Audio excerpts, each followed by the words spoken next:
Hi, welcome back to another video.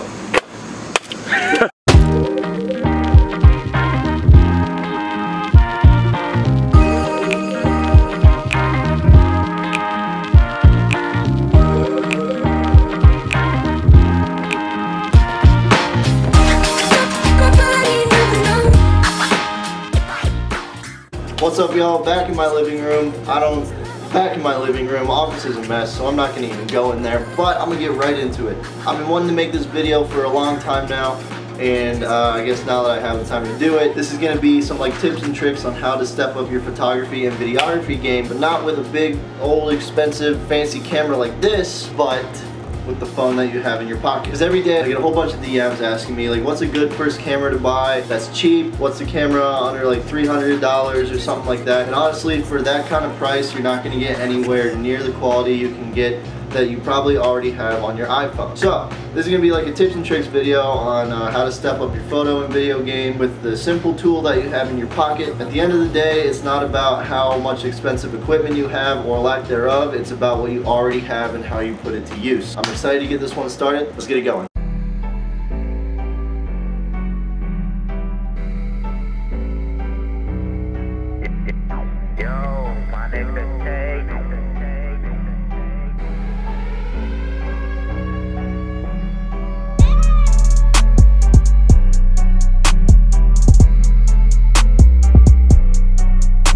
What's poppin'? Back on campus. I guess the only thing different from the last couple clips you saw is that I got a haircut. Shout out Malik. Yeah, I'll just get right into it. This is about your how you take better pictures, how you take better videos, if I even want to touch on that, and just like a quick little video with some tips and tricks. So here on campus, and like the only thing to really take pictures of here is that building. So I'm gonna take some pictures of that building, proving that you don't need a super good camera, and your phone camera is definitely all you need to take acceptable quality pictures. Like what's the camera I should get? Like what's a good camera on? Sorry I had to pull you away from my computer like that, but the audio, as you saw in the last clip, got super but my first tip and trick, if you want to call it, is turn off live photo top of your phone. Because when you have live photo on, it takes like a mini video of the picture you're trying to take. So when you immediately press the shutter button on your phone, it doesn't immediately take the picture. It buffers a little bit. When you turn live photo off and then hit the shutter button on your phone, it immediately takes the picture, so you don't miss that moment you're trying to capture. I really hope the audio isn't horrible for the rest of it, but I'm working on it, so please bear with me, and I hope this is really helpful.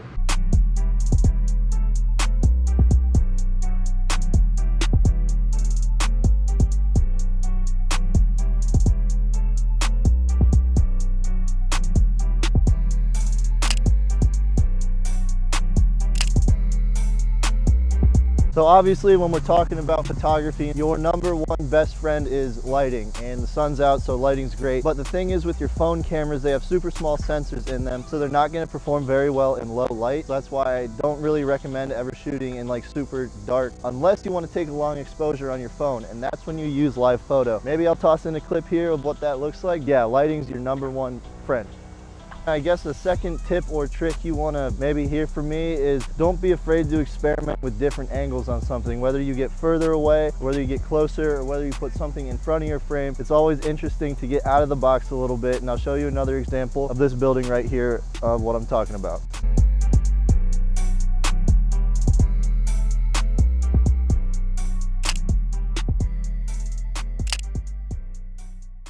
Basically what the grid is for super beginner photographers is there's something called the rule of thirds, and as you saw, I lined the building up in the center of my frame. The building was in the main center of the screen, but sometimes if you want to use the rule of thirds, you can have your main subject in 1/3, but it's just a super simple trick that all beginner photographers know, and you can use it a lot for video too to make your footage look nice and spicy. On a side note, I don't think I've ever had my hair cut this short. I'm feeling wind in places I never thought I'd feel wind before. I think I kind of like it. Easy. Oh, this is about to be a cold car. Cold reaction. Oh! Alright, so we just got a brand new microphone. This is just a simple little audio check as we go to our next set location. Mr. Figa, is this working? Yes! Yeah, we got to keep it low key down here. There's a lot of coronavirus cases happening. Yeah, here we go. I'm going to take this cool picture on my phone.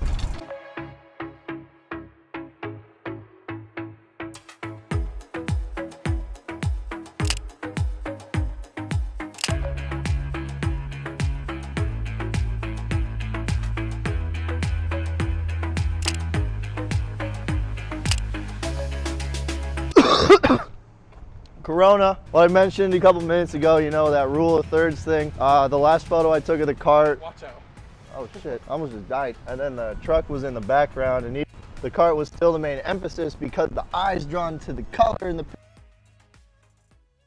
Another tip and or trick I want to add into this is, I know when starting out for me, when I got my first phone, I was looking at things way too broadly. As you can see, we're at an abandoned bus yard. One might see an abandoned bus and think, oh cool, I'm just gonna take a picture of it. That might be cool if you just like observe anything on the bus. You could take some cool close-ups of the glass like I'm about to do. I can show you a couple more pictures of like rule of thirds, and then just like, we live in a really small, boring town, and there's not much to do or take pictures of, but I know that all these little small towns that people live in, I'm trying to do a video. All these small towns that people live in, one little cool spot that not many people know about, and this is that one little cool spot in Alliance, so I'm going to be taking some pictures and like going over some things to help you guys get better at your photo skills.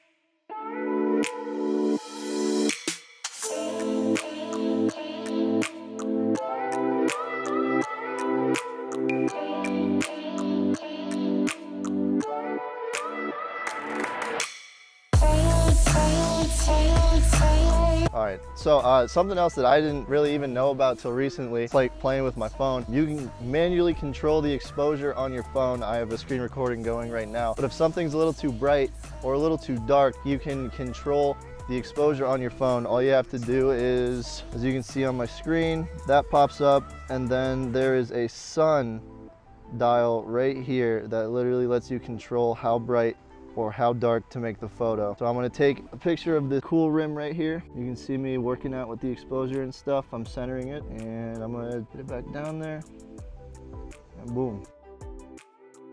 There you go. So that's pretty cool.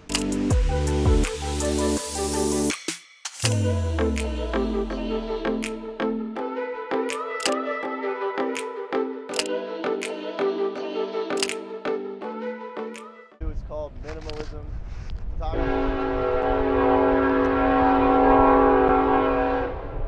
We get it. You're Are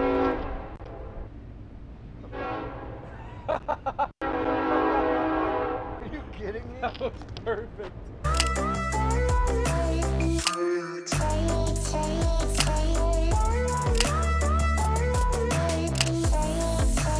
Well, I completely forgot to make an outro. Here I am. I really appreciate you guys for watching. I just want to put a full disclaimer. Absolutely every photo you saw was shot and edited on my iPhone, which is crazy. Like, the power of technology blows my mind. That's kind of corny. The only thing I didn't talk about was what do I edit on. I edit all my photos on Adobe Lightroom and Photoshop, but here's the thing. Adobe Lightroom is completely free when you download it in the App Store. I promise you don't have to pay any money. You can do all the edits that you've seen in my videos and on my Instagram and everything through the Adobe app on your phone. It's absolutely crazy. But I just want to flash back. Appreciate you guys watching. If there's any beginner photographers out there, you don't need a super flashy, big, expensive camera. You don't even need a moderately expensive camera, because most of the time the camera you need in most circumstances you're in everyday life is the one you have on your phone. So don't go wasting any money unless you're really looking to get into it for the profession or for the sport of photography. I had a lot of fun putting this video together. This is also like a video if you live in a small town or you think you have nothing to do, you want to go out and take pictures, you want to take videos or whatever. Living in a small town is not an excuse to not go do it, because I just made a whole video about that today, about taking pictures on my iPhone. So I hope this is kind of motivating for some of the people on the edge out there, like wanting to get into photography or videography, that maybe this helps you a little bit. If you have any questions, please message me on Instagram. I literally get back to everybody as fast as I can, or snap me. I reply to everybody too as fast as I can. If you have any more questions, Let me know in the comments if you have any more video suggestions on photography or videography in general. Let me know. I'd be more than happy to answer them. But I really appreciate you watching today. These next couple months are about to be absolutely insane with the amount of traveling and content we're about to produce. Please stay tuned. Hit that subscribe button, hit that like button. I don't know if that's what people do, but I hear that's what people do. So I guess please do it. I'm asking nicely. Thanks for sticking around. I'll see you in the next one. Later.